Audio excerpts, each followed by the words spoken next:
సృష్టికి పూర్వం ప్రపంచం జలమయమై పదార్థ శూన్యమై అంధకారంలో ఉండగా జలం నుంచి ఒక మహాతేజస్సు పుట్టింది.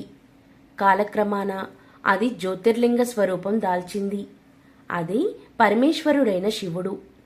ఆ జ్యోతిర్లింగం యొక్క అర్ధభాగం నుంచి మహాశక్తి పుట్టింది. ఆ మహాశక్తినే ప్రకృతి అని మహామాయ అని పిలుస్తారు. కాలక్రమాన పరమేశ్వరులు మహావిష్ణువును సృష్టించారు. మహావిష్ణువు నాభి నుండి మహాపద్మం పుట్టింది. అది అనేక వేల యోజనాల నిడివిగలిగి మహా ఆశ్చర్యకరంగా ఉన్నది. ఆ మహాపద్మంలో 5 ముఖాలతో బ్రహ్మ పుట్టాడు. ఆ బ్రహ్మతో పాటే సరస్వతి పుట్టింది. ప్రపంచమంతా జలమయంగా ఉండడం గమనించి బ్రహ్మ తనకు జన్మస్థానమైన మహాపద్మం అంతు తెలుసుకోవాలని ఊర్ధ్వ అధోలోకాల మధ్య అనేక ప్రయాణాలు చేసి తిరిగి పద్మగర్భం చేరుకున్నాడు. బ్రహ్మ ఓంకారాన్ని జపించగా దాని ఫలితంగా విష్ణువు బ్రహ్మ ఎదుట ప్రత్యక్షమయ్యాడు. తానే సృష్టిలో మొదటివాణ్ణి అనుకుంటున్న బ్రహ్మ విష్ణువును చూసి, ఎవరు నువ్వు, ఇక్కడికెందుకు వచ్చావు అని అడిగాడు. సృష్టి చేయడానికి నిన్ను నా నాభికమలం నుండి పుట్టించాను, నేను విష్ణువును అన్నాడు శ్రీ మహావిష్ణువు. బ్రహ్మ అహంకరించి, నీ ప్రగల్భాలు కట్టిపెట్టు, లేదా నాతో యుద్ధానికి రా, నేను స్వయంభువును, జగత్కర్తను అన్నాడు. అప్పుడు విష్ణువు ధ్యానించగా పరమేశ్వరుడు జ్వాలాలింగ రూపంలో బ్రహ్మ విష్ణువుల మధ్య ప్రత్యక్షమయ్యాడు. అప్పుడు శ్రీ మహావిష్ణువు బ్రహ్మతో, దీని ఆద్యంతాలు మనిద్దరిలో ఎవరు కనుక్కుంటే వారు గొప్ప అన్నాడు. బ్రహ్మ అందుకు సమ్మతించాడు. కాని ఆ ప్రయత్నంలో ఇద్దరూ ఓడిపోయి యథాస్థానానికి తిరిగి వచ్చి పరమేశ్వరుణ్ణి ప్రార్థించారు. పరమేశ్వరుడు వారి ఎదుట ప్రత్యక్షమై, నువ్వు పంచభూతాత్మకమైన ప్రపంచాన్ని సృష్టించడానికి కాను ఈ విష్ణువు యొక్క నాభికమలం నుండి సృష్టించబడిన వాడివి, అందుచేత సృష్టి ఆరంభించు అని బ్రహ్మతో అన్నాడు. బ్రహ్మ పరమేశ్వరుణ్ణి చూసి, నువ్వెవరివి, నాతో సమంగా నీకు 5 ముఖాలెందుకు ఉన్నాయి, నేను సృష్టికర్తను కనుక నాకు 5 ముఖాలుండడం సమంజసం అని అన్నాడు.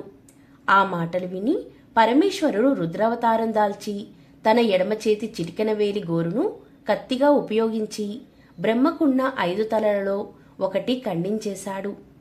దానితో బ్రహ్మగర్వం మాని రక్షించమని పరమేశ్వరుణ్ణి ప్రార్థించాడు. పరమేశ్వరుడు రౌద్రం వదిలి శాంతం వహించి, ఓ బ్రహ్మ, సృష్టించడానికి నువ్వు, నీ సృష్టిని రక్షించడానికి ఈ విష్ణువు సృష్టించబడ్డారు.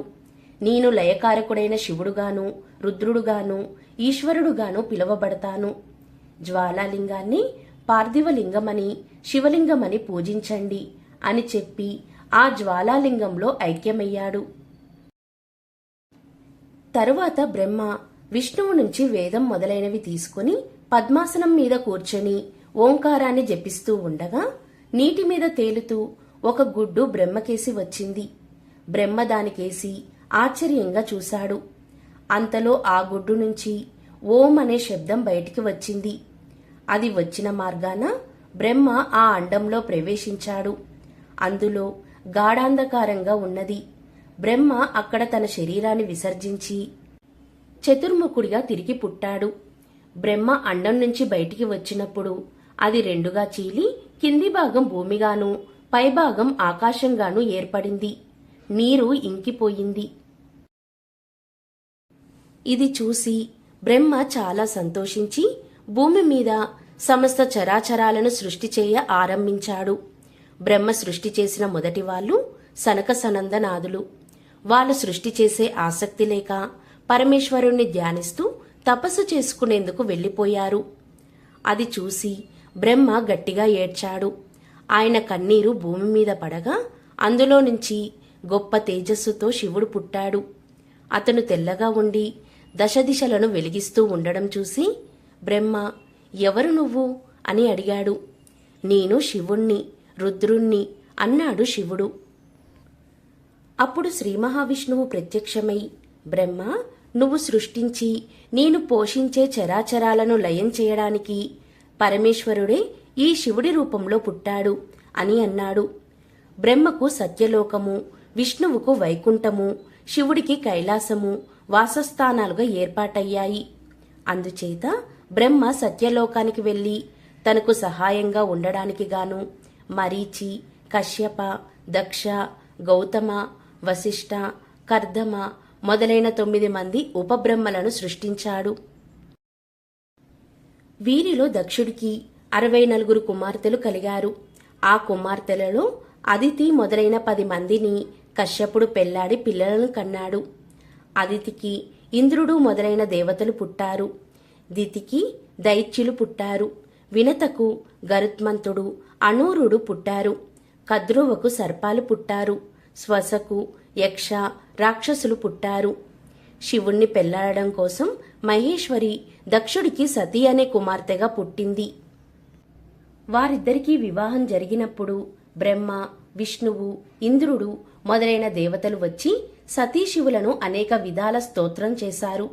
వచ్చిన వారికందరికీ గౌరవ మర్యాదలు చెయ్యడానికి నందీశ్వరుణ్ణి, కాలభైరవుణ్ణి నియమించి శివుడు సతీ సమేతుడై కైలాసానికి వెళ్లి సుఖంగా ఉన్నాడు. కొంతకాలం గడిచింది.